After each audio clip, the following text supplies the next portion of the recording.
सोचो एक शादीशुदा औरत की लाइफ बिल्कुल परफेक्ट चल रही हो, प्यारी सी फैमिली, अच्छी जॉब और खुशहाल जिंदगी। लेकिन फिर उसकी मुलाकात एक ऐसे लड़के से होती है जिससे धीरे धीरे बढ़ता उसका प्यार और उसके बाद शुरू होता है धोखे, ऑब्सेशन और तबाही का सिलसिला। ऑब्सेशन से भरी ये मूवी आपको लास्ट तक सोचने पर मजबूर कर देगी। तो चलिए शुरू करते हैं डिजायर 2026 की पूरी कहानी। मूवी की शुरुआत में हम लिली नाम की खूबसूरत महिला को देखते हैं जो कि पेशे से एक वकील थी। लिली अपनी जवानी को हमेशा बनाए रखने के लिए स्विमिंग करने आई हुई थी। वहीं उसकी मुलाकात मिट्रस नाम के लड़के से होती है, लेकिन लिली उस पर ज्यादा ध्यान नहीं देती और घर आ जाती है। यहाँ हमें पता चलता है कि लिली शादीशुदा है और इसके एक लड़का और लड़की भी है। बड़ी बेटी का नाम मिया और लड़के का नाम विवेक था। आज इनके घर पर पार्टी थी। ये पार्टी किसी और के लिए नहीं बल्कि लिली और उसके हस्बैंड जेक की शादी को पूरे 29 साल पूरे होने की खुशी में थी। आज इनकी सालगिरह थी। इसी खुशी में इनके घर पर पार्टी रखी गई थी। इसी पार्टी में हम मिगेल नाम के एक और आदमी को देखते हैं जो कि सीधे से लिली के पास जाता है और उससे कहता है कि मुझे तुम्हारी हेल्प चाहिए, तुम मेरा केस ले लो। लेकिन लिली इस बारे में कोई बात नहीं करती और मिगेल से पार्टी खत्म होने के बाद में बात करने को कहकर वहाँ से वापस अपनी पार्टी एंजॉय करने लग जाती है। पार्टी खत्म होने के बाद लिली और जेक अपने रूम में आते हैं, जहाँ लिली जेक से कहती है कि हमें तपातप करे काफी टाइम हो चुका है, इसलिए शायद हमें कुछ वक्त काम को छोड़कर एक दूसरे की जरूरत को पूरा करना चाहिए। ये बोलकर लिली जेक का माहौल बनाने लगती है, लेकिन जेक लिली पर ध्यान नहीं देता।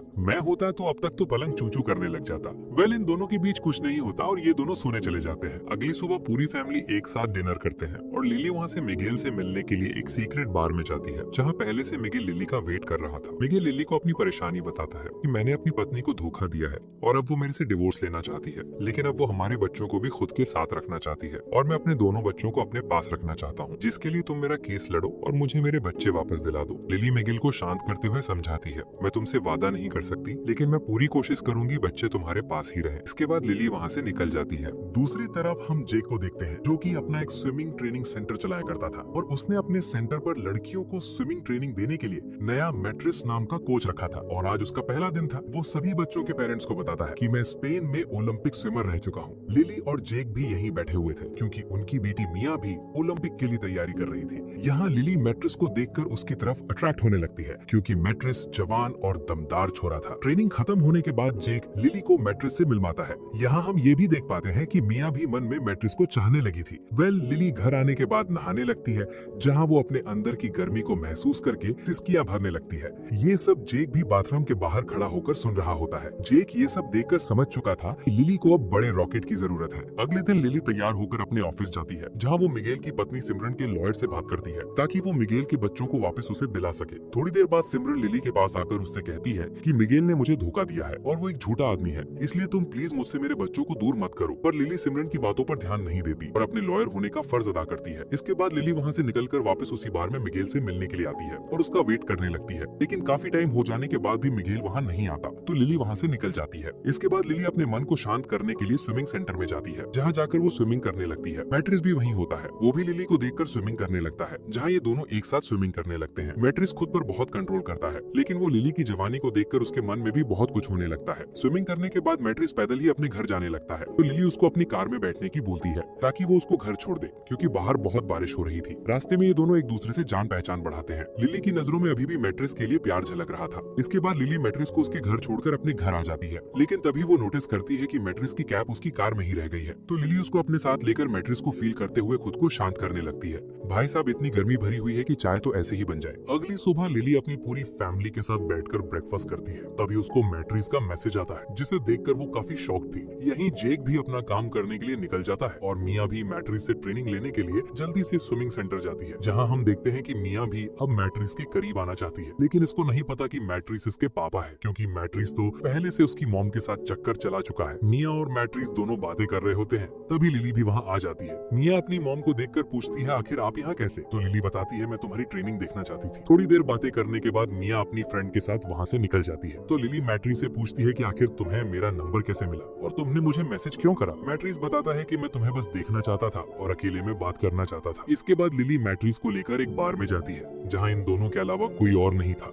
ये दोनों बातें करने लगते हैं। मैट्रिस धीरे धीरे लिली के पास आकर बैठ जाता है और लिली की जो चाहते थी उनको पूरा करने लगता है। लिली भी मैट्रिस का पूरा साथ देती है क्योंकि उसकी जो चाहते दबी हुई थी वो बाहर आने लगती है। सब कुछ होने के बाद देर रात लिली दबे पांव अपने घर पहुंचती है ताकि घर में किसी को पता न चले। अगली सुबह हम लिली को उसके ऑफिस में देखते हैं। वो अपने असिस्टेंट से बोलकर सारी मीटिंग्स कैंसिल करवा देती है ताकि वो मैट्रिस से बिना किसी परेशानी के मिल सके। फिर मैट्रिस भी अपने सभी स्टूडेंट्स को स्विमिंग की तैयारी करवा रहा था। मिया काफी अच्छे से अपनी प्रैक्टिस करती है इसलिए मैट्रिस उसको शाबाशी देता है, बट मिया उसको कुछ और ही समझ बैठती है क्योंकि मिया भी अब जवानी में कदम रख चुकी थी। इसके बाद वापस रात को मैट्रिस और लिली उसी बार में मिलते हैं क्योंकि लिली का प्यार कहो या फिर कुछ और, वो मैट्रिस के लिए काफी ज्यादा बढ़ चुकी थी। कुछ दिनों बाद मिगुएल लिली से मिलने उसके घर आता है और लिली से कहता है कि जिस तरह तुमने मेरे केस को संभाला है, जिससे मुझे मेरे बच्चों को पाने की उम्मीद जगी है, इसलिए मैं तुम्हारा एहसान कभी भी भूलूंगा नहीं। दूसरी तरफ मिया मैट्रिस को अकेला देखकर उसके पास जाती है और प्यारे अंदाज में आकर वो मैट्रिस के साथ कुछ करने की कोशिश करती है, लेकिन मैट्रिस मिया को साफ मना कर देता है कि मैं तुम्हारे बारे में ऐसा कुछ नहीं सोचता। ये बोलकर वो निकल जाती है। इससे मिया को काफी ज्यादा बुरा लगता है।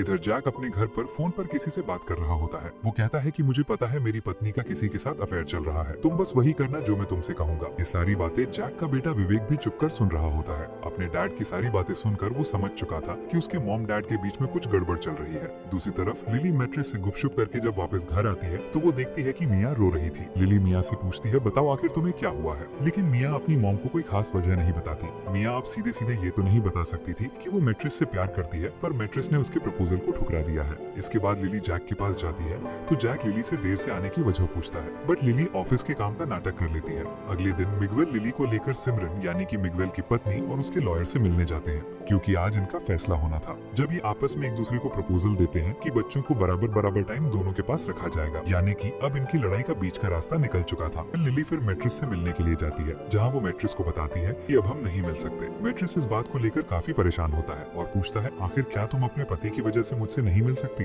तो लिली बताती है कि ऐसा नहीं है, मेरे पति अच्छे हैं और मैं उनसे प्यार करती हूँ। मैं तुम्हारे साथ बस अपने अंदर की आग को शांत करने के लिए आई थी, इसलिए अब हम वापस कभी नहीं मिलेंगे। ये बोलकर लिली वहाँ से निकल जाती है और घर आकर सोचती है कि वो मैट्रिस के साथ रहकर अपने पति को धोखा दे रही थी। अगले दिन लिली और सिमरन का लॉयर आपस में केस को निपटा रहे थे ताकि मिगेल और सिमरन के साथ इंसाफ हो। थोड़ी देर बाद मैट्रिस लिली को कॉल करता है, लेकिन लिली उसका कॉल नहीं उठाती तो मैट्रिस सीधे लिली के ऑफिस आ जाती है। लिली मैट्रिस को वहाँ देखकर घबरा जाती है और उसको वहाँ से जाने को कहती है। तो मैट्रिस लिली को समझाता है कि मैं तुम्हें भूल नहीं पा रहा हूँ क्योंकि मुझे तुमसे प्यार हो चुका है। तो लिली कहती है कि तुम एक बच्चे हो, मैं तुमसे प्यार नहीं कर सकती, मैं तुम्हारे साथ बस अपने डिजायर पूरे करने के लिए आई थी। तो मैट्रिस लिली को बताता है कि मैं तुम्हें तुम्हारे पति की सच्चाई बताना चाहता हूँ कि तुम्हारे पति को शुरू से पता है कि हम दोनों कहाँ हैं और क्या कर रहे हैं। मैट्रिस लिली को ये भी बताता है कि तुम्हारे पति ने मुझसे कॉन्ट्रैक्ट करा था, उसने ही मुझे तुम्हारे करीब आने को कहा था। मैट्रिस लिली को वो वीडियो भी दिखाता है जो उसके पति जैक ने मैट्रिस को पैसे देकर बनवाए थे जब लिली मैट्रिस के साथ हम बिस्तर हो रही थी। ये वीडियो देखकर लिली का चेहरा लाल पड़ जाता है, जो उसने कभी नहीं सोचा था उसके साथ इतना बुरा हुआ। मैट्रिस लिली को कहता है कि मैं तुमसे सच्चा प्यार करता हूँ, तुम्हारे लिए मैंने तुम्हारे पति जैक से वो कॉन्ट्रैक्ट भी तोड़ दिया है। लेकिन लिली बहुत परेशान हो चुकी थी, इसीलिए वो गार्ड से कहकर मैट्रिस को ऑफिस से बाहर निकलवा देती है। लिली गुस्से में अपने घर जाती है, जहाँ जाते ही वो जैक से झगड़ा करने लग जाती है। लिली जैक से कहती है कि अगर तुम्हें मुझे किसी और के साथ देखना ही था तो मुझे बता देती, मैं तुम्हें खुद बुला लेती देखने के लिए, लेकिन तुमने मेरे ऊपर नजर रखने के लिए वीडियो बनवाए, आखिर तुमने ऐसा क्यों करा? जैक बताता है कि मैंने तो तुम पर नजर रखी, लेकिन तुमने किसी और के साथ सोकर मेरे भरोसे को तोड़ा है। ये सुनकर लिली कुछ नहीं बोलती। ये दोनों आपस में झगड़ा कर ही रहे थे, तभी उनके घर मैट्रिस मिया के साथ आता है, यानी कि मैट्रिस ने अब मिया को अपने जाल में फंसा लिया था। लिली ये सब देखकर काफी हैरान होती है। मैट्रिस लिली और जैक से सीधे मिया को डेट पर लेकर जाने की कहता है, तो लिली और जैक मना कर देते हैं, बट मिया तो मैट्रिस के प्यार में पागल हो चुकी थी, इसीलिए वो अपने मॉम डैड की भी नहीं सुनती। मैट्रिस सबके सामने ही मिया को प्यार करने लगता है। मिया भी मैट्रिस के साथ उसके घर चली जाती है। अगली सुबह जब मिया वापस घर आती है तो वो बहुत उदास और डरी हुई थी। आखिर जब वो मैट्रिस के साथ गई थी तो उसको तो खुश होकर वापस आना था, लेकिन वो बहुत टेंशन में थी। लिली मिया से पूछती है कि आखिर तुम्हें क्या हुआ है, पर मिया लिली को कुछ नहीं बताती।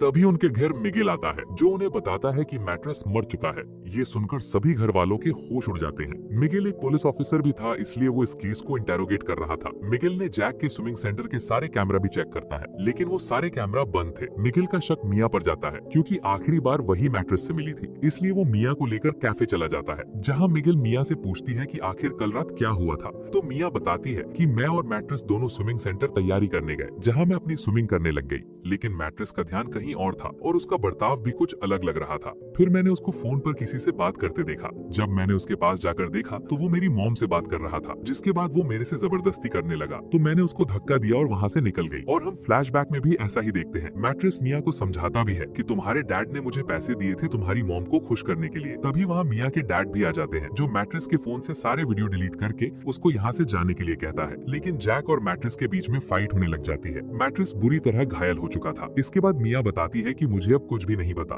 तभी लिली मिगिल को कॉल करके मिया के बारे में पूछती है, लेकिन मिगिल बताता है कि मिया मेरे साथ है, पर पहले तुम मेरे बच्चों को मुझे वापस दिलवा दो तो मैं तुम्हारा राज छिपा कर रखूंगा। ये सुनकर लिली जल्दी से मिगेल की वाइफ सिमरन से मिलने के लिए जाती है और बड़ी मुश्किलों के बाद सिमरन से मिन्नतें करने लगती है और मिगेल को उसके बच्चे वापस दिला देती है। इससे मिगेल भी मिया को सही सलामत वापस छोड़ देता है। दूसरी तरफ स्विमिंग सेंटर पर पुलिस और बाकी लोग जैक से मैट्रेस की हत्या के बारे में पूछने लगते हैं। जैक बड़ी ही सफाई से झूठ बोल देता है कि मैट्रेस ड्रग्स लेने लग गया था, इस वजह से लिली ने उसको जॉब से निकाल दिया था। शायद इसी टेंशन की वजह से मैट्रेस ने आत्महत्या कर ली हो। जैक ये बातें सुनकर पुलिस और बाकी लोग उस पर भरोसा कर लेते हैं। इधर लिली भी सेंटर आती है जहाँ उसको मिया और जैक भी मिल जाते हैं। तभी पुलिस वाले मैट्रेस की लाश को बाहर लेकर आ जाते हैं। मिया उसे देखकर रोने लगती है, लेकिन एक सवाल अभी भी ये है कि आखिर मैट्रेस को मारा किसने है। तभी हमें फ्लैशबैक दिखाया जाता है। जैक जब मैट्रेस को पीट कर चला जाता है तो लिली उसके पास जाती है। मैट्रेस लिली को देखकर सोचता है कि लिली उससे प्यार करती है इसलिए उससे मिलने आई है। और लिली मैट्रेस से कहती है कि अगर तुम मुझसे प्यार करते हो तो मुझे भूल जाओ, पर मैट्रेस इसके लिए मना कर देता है और उसको अपने साथ पूल में तैरने के लिए कहती है। तो लिली पूल में जाकर तैरने लगती है। मैट्रेस भी उसके पीछे पीछे पूल में चला जाता है। लेकिन पूल में उतरने के बाद लिली मैट्रेस को पानी के अंदर जोरदार धक्का देती है, जिससे मैट्रेस को सांस लेने में दिक्कत होने लगती है और वो खुद को लिली से छुड़वा भी नहीं सकता था क्योंकि उसने ड्रग्स ले रखा था, इसलिए उसकी बॉडी उसके खुद के कंट्रोल में नहीं थी। थोड़ी देर में मैट्रेस का राम नाम सत्य हो जाता है। लिली मैट्रेस को छोड़कर वहाँ से चली जाती है और ये राज राज ही रह जाता है कि मैट्रेस ड्रग्स के नशे में पूल में उतरा और मारा गया, बल्कि उसे तो लिली ने मारा था। और इसी के साथ इस मूवी की हैप्पी एंडिंग हो जाती है। मॉरल ऑफ द मूवी की लड़कियां आज तक किसी की सगी नहीं हुई है, इसलिए जितना दूर रह सकते हो रहो। इसी में तुम्हारी और मेरी भलाई है। Thanks for watching.